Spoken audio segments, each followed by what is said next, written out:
में बता रहे हैं। सेकंड एक्सपेंशन जो है वो मथुरा की महिषियाँ हैं जो भगवान को देखती हैं। फिर थर्ड एक्सपेंशन द्वारका की पटरानियाँ हैं।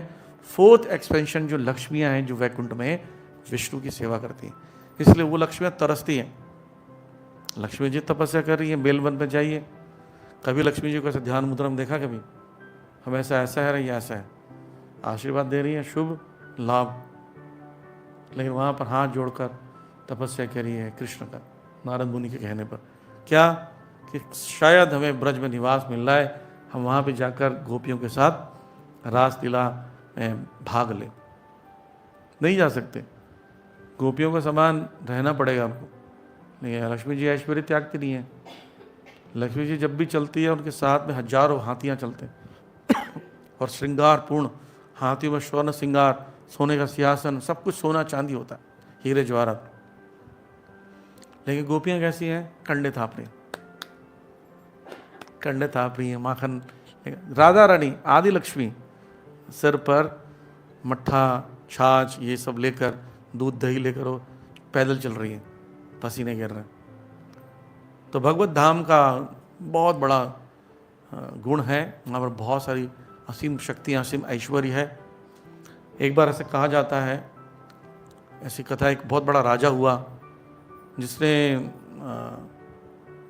ऐसा स्टोरी है, आई डोंट नो इतना सही है कि नहीं, लेकिन मैं फिर भी बताऊंगा कि एक बार बहुत बड़ा गायक है, आप जानते हैं तानसेन।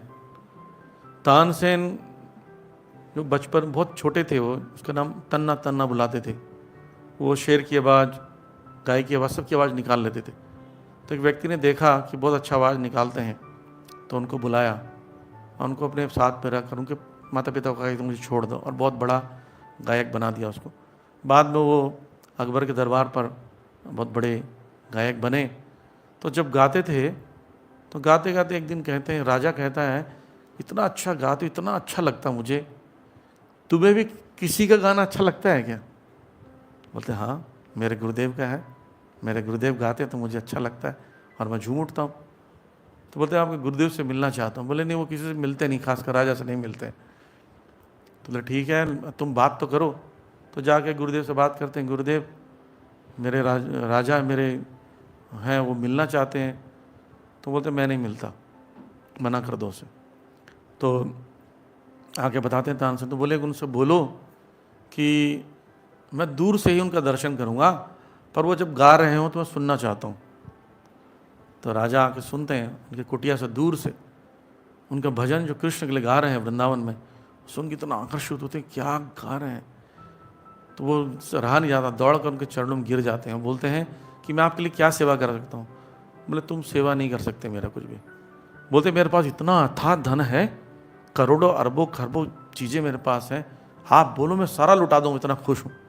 राजा का स्वभाव होता है, धन का अहंकार होता है, तो समझ जाते हैं उनके पास अहंकार बहुत है। बोलते जाओ, और जो केसी घाट है उसके सीढ़ियाँ हैं वो थोड़ी टूट गई है, वो मरम्मत करा दो। तो राजा जाता है और जब पानी के अंदर जाता है तो सीढ़ियों को देखता है, ये मरकत मणि का बना हुआ है। मरकत मणि मणिया रत्ती में आता है, एक रत्ती मणि, मरकत मणि पूरे ब्रह्मांड को खरीद सकता है, इतना महंगा होता है। वो बाहर आता बोलता है मैं ये नहीं खर्च कर सकता, मेरे बस की बात नहीं। वृंदावन ये है, वृंदावन का महिमा इतना है, वृंदावन का ऑपुलेंस इतना, वो ढका हुआ है। योग माया समावृता। माया क्या करती है? योग माया ढक लेती है हमारी आंखों को। बोले तुम भक्त नहीं हो ना, तुम्हें कुछ नहीं दिखेगा, जाओ। तुम्हें क्या दिखेगा? ब्रजवासी पान खाते हुए, गटर, सुअर, मिट्टी, है ना, ढाबे, ये सब दिखेंगे आप, राइट। लेकिन जब आप भगवान की भक्ति करने लगेंगे तो सब कुछ दिखेगा। जैसे हम देखते हैं जगन्नाथ दास बाबा जी महाराज जब ब्रज में गए तो किसी ने उनको पेड़े ला के दिए, तो उन्होंने पेड़े निकाले, बोले ओ ये तो ब्रजवासी के लिए। आसपास के कुत्ते को बुलाए, पेड़े देने लगे। बोले अरे कुत्ते को क्यों दे रहे? बोले कुत्ते ब्रजवासी है, तुम्हें नहीं पता। सुअर ब्रजवासी है, क्यों? सुअर का 24 घंटा मुंह हमेशा कहाँ रहता है? ब्रज रज में रहता है। हम तो कभी जाते हैं, मुंह में धूल आ जाता तो कुल्ला कर लेते हैं, वो रोज खा रहे हैं। और जितने भी कीट पतंग पक्षी मच्छर जितने भी जीव जंतु है ना, उनका लास्ट बर्थ है, आपको पता होना चाहिए। धाम में वो जो धामवासी हैं, नेक्स्ट बर्थ उनका गोलोक धाम है। हम उनको ऐसे समझ रहे हैं ना, वो ये क्या बंदर है, ये क्या गाय है, ये सुअर क्या है। तो धाम का सुअर बनना ये बहुत बड़ा सम्मान की बात। ये है धाम।